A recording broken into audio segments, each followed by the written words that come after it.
All right, we'll do the last two problems on this problem set number one. We'll do problems 3 and number 4 together. Problem number 3 refers to a third class lever. So remember, a third class lever, good examples of that would be, say, a garden rake, maybe raking leaves this time of year, perhaps a broom, you're sweeping with a broom. And this is almost all sports sticks, like lacrosse sticks, golf clubs, and so forth. So here's where you have the, and I sometimes tend to draw these at a weird angle because it kind of helps me make sense of it a little bit.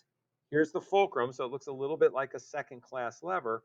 But in this case, you're applying the effort here. So this is our force in. This is where we're putting some input into it.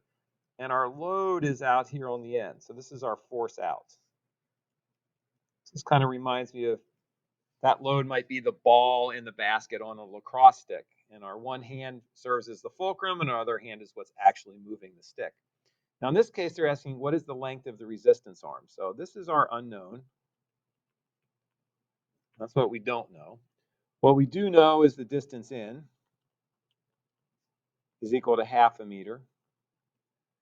And the mechanical advantage is equal to 0.3.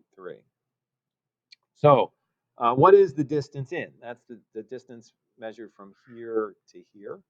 So that would be our 0.5 meters. And we're being asked to solve for distance out. Distance out would be the whole length of this thing. That's our question mark. It's our distance out. So if you know that mechanical advantage is equal to distance in over distance out, we can rearrange our variables a little bit, and we're trying to solve for distance out. So distance out is equal to distance in divided by mechanical advantage.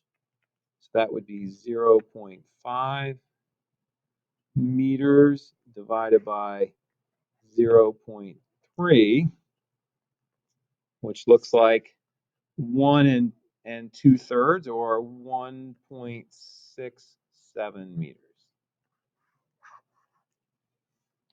All right, let's move on to this inclined plane problem. Since we've just done a lab on inclined planes.